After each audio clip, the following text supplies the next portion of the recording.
Hey everyone, this is Phil here from Northern Wild Harvest, and I'm out mushroom picking again. Today I'm with Alex. Hey Alex. And we are checking more new ground. So we're going to continue looking where I was looking with Randy in the last episode, but we're in that same sort of zone, but we're checking new forest and we're going to continue scouting here. So we're hoping to get into some winter chanterelles today, and they might be a little bit bigger. But to start, we're going to check out this section of forest. And then we're also going to check out this section of forest. This side of the road is 87 years old, and this side of the road is 97-year-old forest. So we have a chance of chanterelles, winter chanterelles, pine mushrooms, and lots of other varieties. But those are our main targets. Oh, what's this? Big Rusula flags. Here's a really great example of the jelly-tooth fungus, or cat's tongue. These got a little bit of frost, it looks like, but they've got little teeth on the bottom, feel kind of like a cat's tongue. So here's the original stumps from the first growth logging.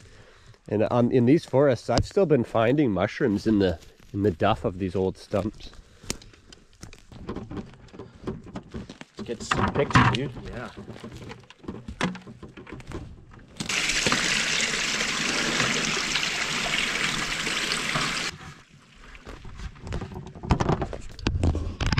Now we did get some pretty hard frost in the open areas last night and the night before. It was -3 Celsius, but in the forest here it might not have gone below freezing because of the canopy insulates things quite a bit. So some of the mushrooms might be frosted. We got to keep an eye out for that, but I think that most of them will still be good.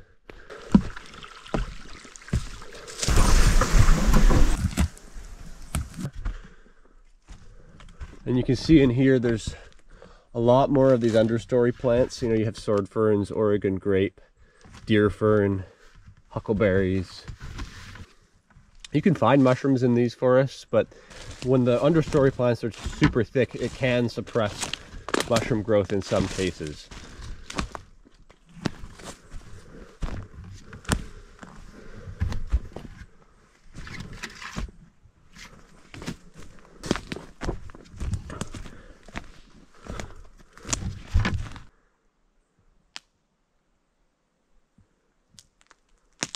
Okay, there are a few yellowfeet here, yellowfoot chanterelle, and some of these have grown perfectly. Now let's see if they've survived that frost.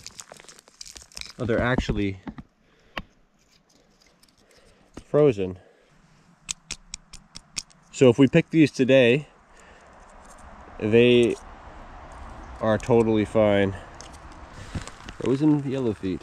They're actually easier to pick. If the stalk pulls right out, it snaps off nicely.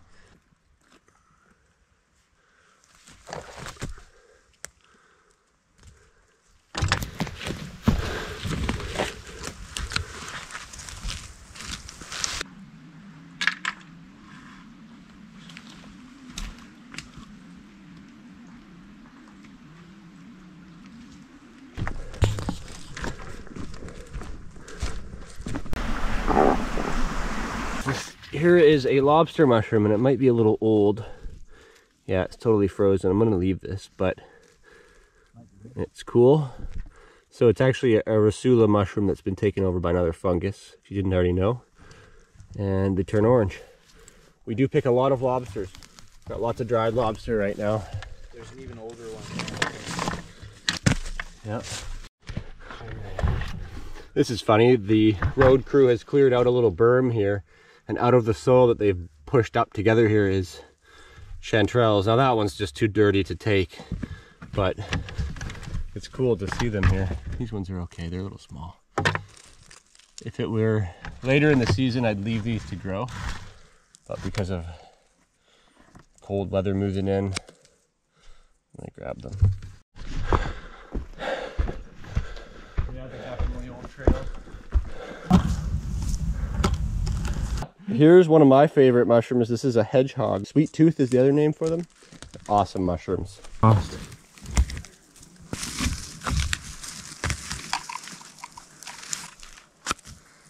Still good.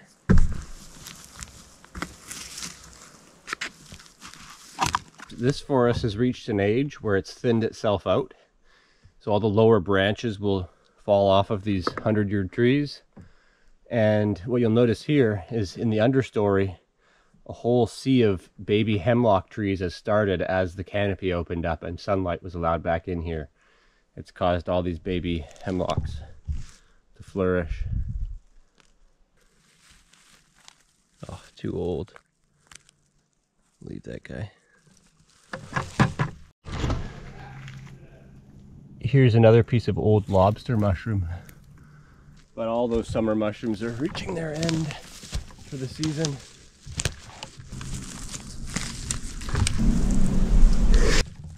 Oh yeah. Needs some cleaning up, but that's still nice and firm. See? That one's too old. I'm gonna leave that, but this guy, that looks pretty darn good. Woohoo! And perfect.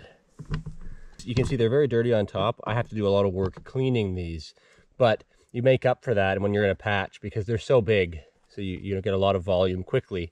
You just have more processing work at the end when you're drying them.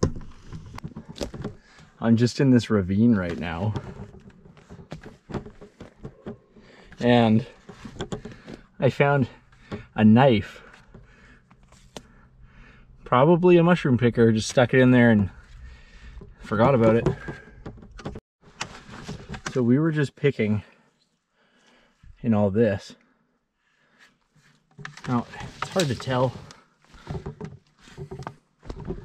but the ground is covered in moss, ferns, sticks,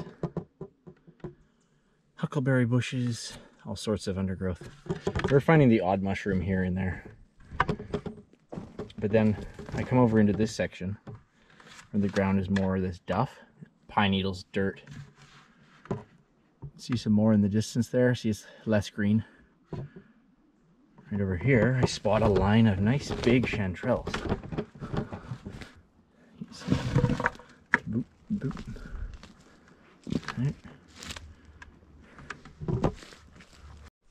Now this one here is a Zeal Bleet, and they are edible, and they look very similar to the Admirable Bleet or the velvet top, but these ones, they don't have that velvety texture. It's just more of a smooth texture. It's not velvety, and they have this sort of light ring around the outside of the cap, and that gives them away. So we do dry these, we do eat these, but we don't get huge volumes of these usually. And we always dry our mushrooms separately. We don't mix species when we're drying. Once they've all finished drying, we could do a mix and label them, but I personally don't mix any mushrooms while I'm drying because I just think it's best practice to keep everything separate in that way.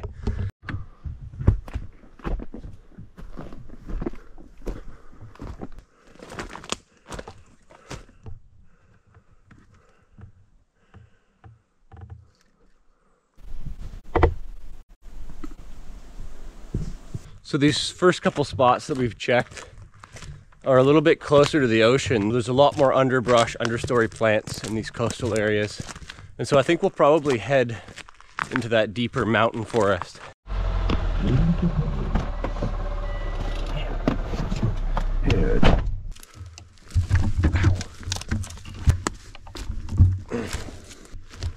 A little too old, but a velvet top right there. Nice beauty. This is a nice one. Velvet top, as you can see, worm. You keep cutting back until there's none. That's perfectly fine. Beautiful little mushroom. Has a Bleet flavor with a slight lemony taste.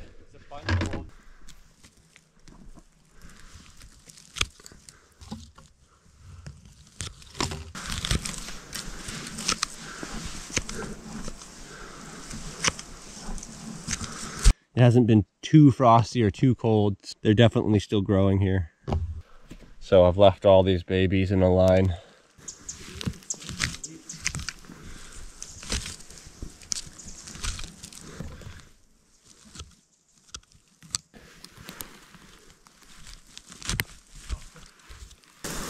We placed this here.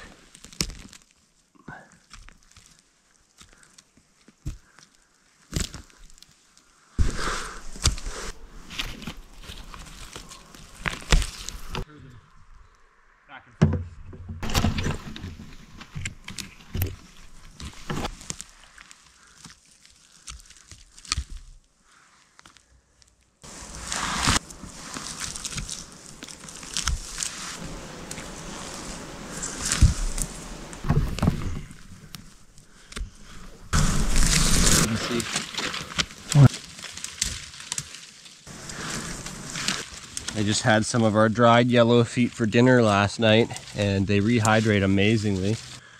I actually like them more than yellow chanterelles, these guys.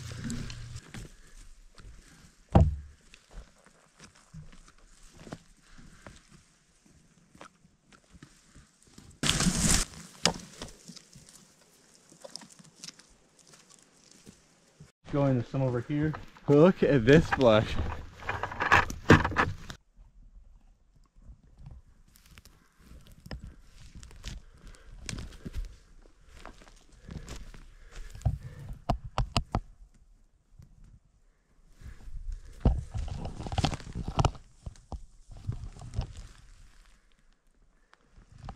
And it keeps going. We'll be here for a bit.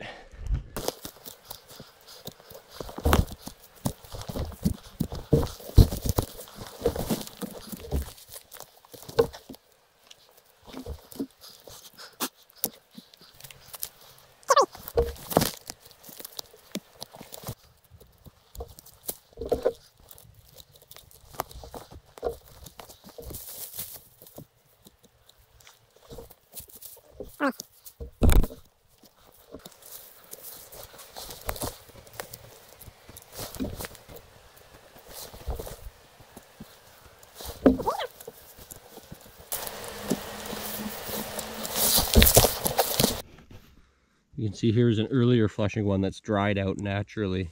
I'm not picking that one, but it came up first and then this flush followed. Oh, that's funny.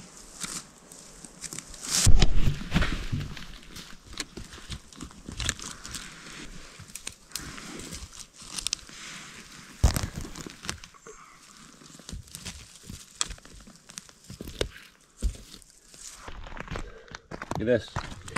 Orange peel fungus, absolutely huge ones. Oh, usually we see these in disturbed soil or gravel, logging roads, right in the road. We're just continuing to spot check these forests, and it's finally warming up for us. It was pretty cold this morning. Oh. Okay.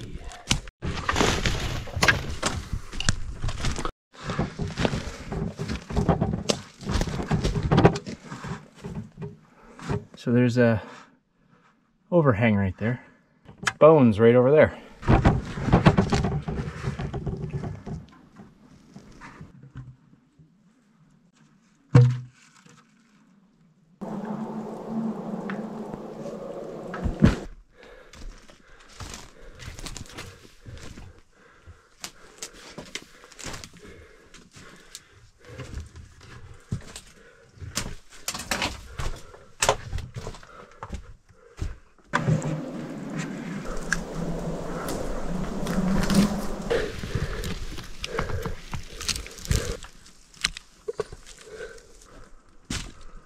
I want to check these ledges up here.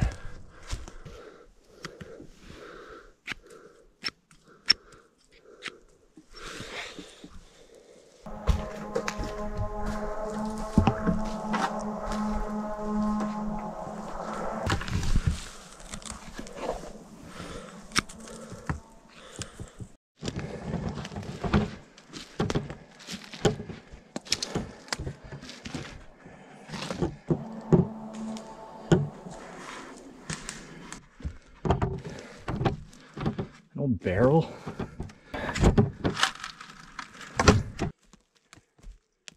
Pretty big. See. It's like something was laying down underneath. Right there.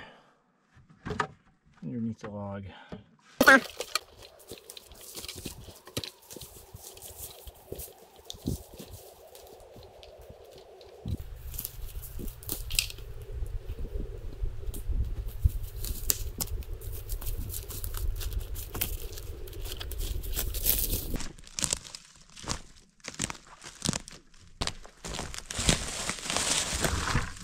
Yeah.